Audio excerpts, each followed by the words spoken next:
Hotel ஸ்டைலில் பன் தோசையும் அதுக்கு சைட் டிஷ்ஷாக சூப்பரான ஒரு தேங்காய் சட்னியும் எப்படி செய்யலாம் அப்படிங்கிறத இந்த வீடியோவில் பார்க்கலாம். பன் தோசை பண்ணுறதுக்கு ஃபஸ்ட்டு ஒரு பவுலில் ஒரு 2 கப் அளவு பச்சரிசி, அப்புறம் ஒரு அரை டீஸ்பூன் அளவு வெந்தயம் ரெண்டையும் போட்டு ஒரு 2-3 தண்ணியில் நல்லா கழுவிட்டு அது மூழ்கிற அளவு தண்ணி ஊற்றி அதை நல்லா ஊற வச்சிடலாம்.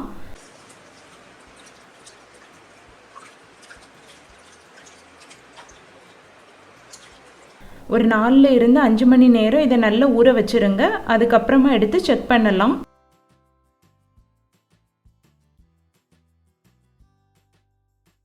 ஒரு 4 மணி நேரத்துக்கு அப்புறமா இந்த தண்ணியெல்லாம் வடிகட்டிடுங்க. பாருங்கள், அரிசி வந்து இப்போ நல்லா ஊறி இருக்குது.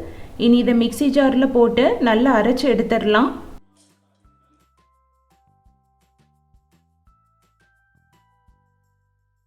இப்போ இந்த அரிசி கூட அரைக்கிறதுக்கு தேவையான அளவு கொஞ்சமாக தண்ணி ஊற்றி அதை நல்லா அரைச்சி எடுத்துடலாம்.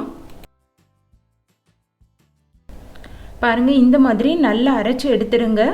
இனி இதை வேற ஒரு பவுலுக்கு மாற்றிடலாம்.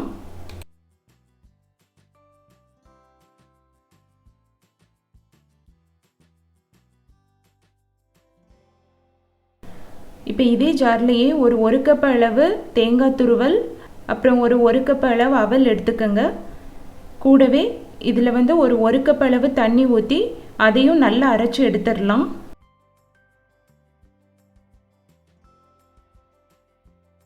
பாருங்கள், இந்த மாதிரி நல்லா அரைச்சி எடுத்துருங்க. இப்போ இதை வந்து நம்ம ஆல்ரெடி அரைச்சி வச்சு அந்த மாவு கூட சேர்த்து நல்லா கலந்து விட்டுடலாம்.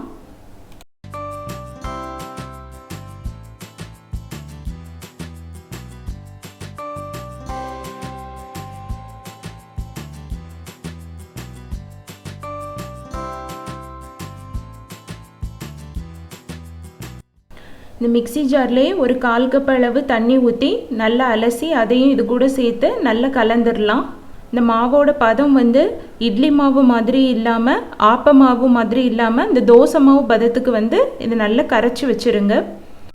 இப்போ இதை மூடி வச்சு ஒரு 8 மணி நேரம் அப்படியே வச்சுருங்க.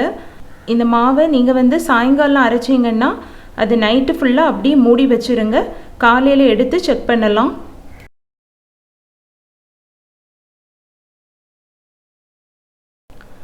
அடுத்த நாள் காலையில் வந்து மாவு நல்லா புளிச்சு இந்த மாதிரி நல்லா பொங்கி வந்திருக்கும். இது லைட்டாக கலந்து விடுங்க.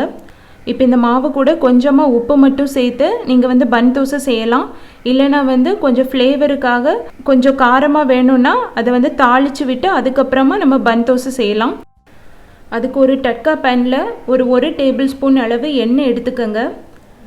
எண்ணெய் சூடானதும் அதில் வந்து 1 டீஸ்பூன் அளவு கடுகு வெடித்ததும் அதில் ஒரு டீஸ்பூன் அளவு உளுத்தம்பருப்பு, கூடவே பொடியாக நறுக்கின ஒரு 2 பச்சை மிளகாய் எல்லாத்தையும் போட்டுட்டு ஸ்டவ்வை ஆஃப் பண்ணிடுங்க. இப்போ இதை லைட்டாக மிக்ஸ் பண்ணிவிட்டு நம்ம ரெடி பண்ணி வச்சுருக்க அந்த மாவு கூட இதை சேர்த்துடலாம்.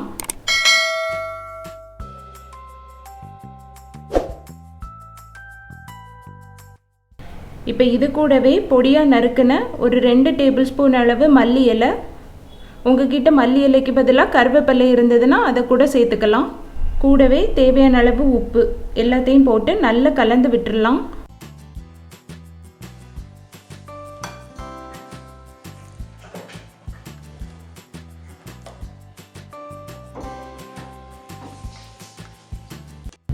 லாஸ்ட்டாக தோசை பொங்கி வர்றதுக்காக ஒரு அரை டீஸ்பூன் அளவு ஆப்ப சோடா சேர்த்துக்கங்க. நம்ம ஆப்ப சோடா சேர்க்கும் போது இன்னும் நல்லா சாஃப்டாக ஃப்ளஃபியாக வரும். இது வந்து ஆப்ஷனல் தான், உங்களுக்கு தேவைன்னா சேர்த்துக்கங்க, இல்லைன்னா வந்து இதை ஸ்கிப் பண்ணிடுங்க. பன் தோசைக்கு தேவையான மாவு ரெடி பண்ணியாச்சு. இனி தோசையை சுட்டு எடுத்துடலாம். அதுக்கு ஒரு ஆப்பச்சட்டி இல்லைன்னா தோசைக்கல் எடுத்துக்கோங்க.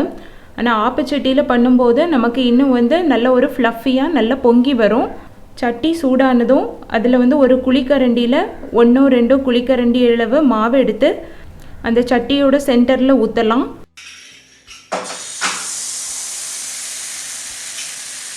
மாவு ஊற்றும் போது வந்து சட்டி வந்து நல்ல சூடாக இருக்கணும். ஊற்றின அப்புறமா ஸ்டவ்வை வந்து சிம்மில் வச்சு அதை மூடி வச்சுருங்க. மூடி வச்சு இது வந்து ஒரு 3 நிமிஷம் நல்ல குக் ஆகட்டும்.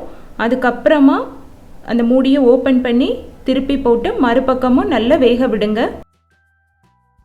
தோசை திருப்பி போட்டதும் நம்ம வந்து மூடி வைக்கணும்னு தேவையில்லை. ஓப்பனில் வச்சு ஒரு 2-3 நிமிஷம் அதை நல்லா வேக விடுங்க.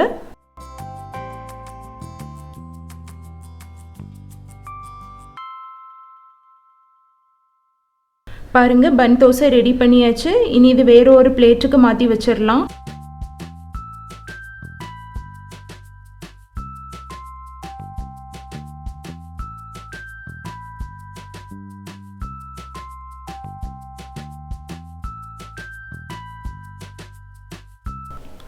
நல்ல பஞ்சு போல் பன் தோசை ரெடி பண்ணியாச்சு.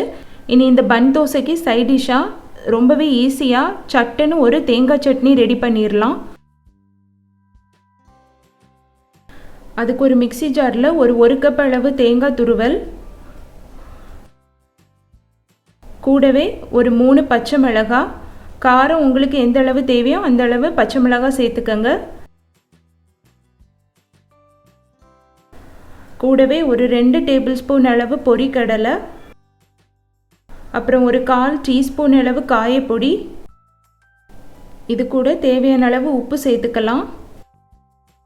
இது கூடவே ஒரு சின்ன நெல்லிக்காய் சைஸ் அளவுக்கு புளி எடுத்து ஒரு 1/4 கப்பு தண்ணியில் வந்து புளிக்கரைசல் ரெடி பண்ணி வச்சுருக்கேன், அதையும் சேர்த்துடலாம்.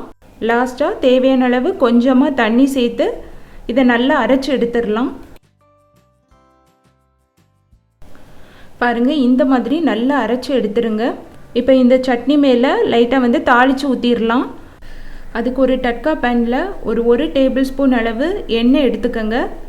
எண்ணெய் சூடானதும் அதில் ஒரு 1/2 டீஸ்பூன் அளவு கடுகு வெடித்ததும் கூடவே ஒரு 1/2 டீஸ்பூன் அளவு உளுத்தம்பருப்பு, இது கூடவே ஒரு 2 காஞ்ச வத்தலையும் போட்டுட்டு ஸ்டவ்வை ஆஃப் பண்ணிடுங்க. ஸ்டவ்வை ஆஃப் பண்ணிவிட்டு இது கூட கொஞ்சமாக கருவேப்பிலையை போட்டு நல்லா மிக்ஸ் பண்ணிவிட்டு ரெடி பண்ணி வச்சுருக்க சட்னியில் சேர்த்து நல்லா கலந்து விட்டுடலாம்.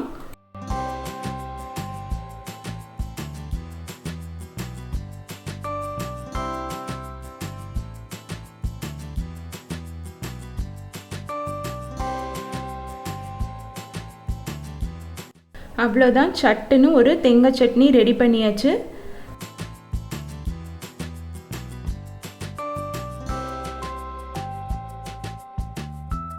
பாருங்கள், உள்ளேலாம் நல்ல குக் ஆகி சூப்பராக வந்திருக்கு. நீங்களும் இதை கண்டிப்பாக வீட்டில் செஞ்சு பாருங்கள்.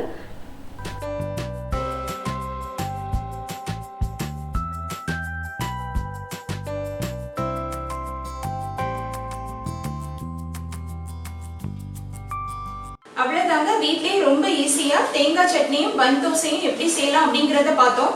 இந்த வீடியோ உங்க எல்லாருக்குமே பிடிச்சிருக்கும்னு நம்புறேன். இந்த வீடியோ உங்களுக்கு பிடிச்சிருந்ததுன்னா லைக் பண்ணுங்க, ஷேர் பண்ணுங்க, மறக்காம குமரி ஸ்பெஷலுக்கு சப்ஸ்கிரைப் பண்ணுங்க.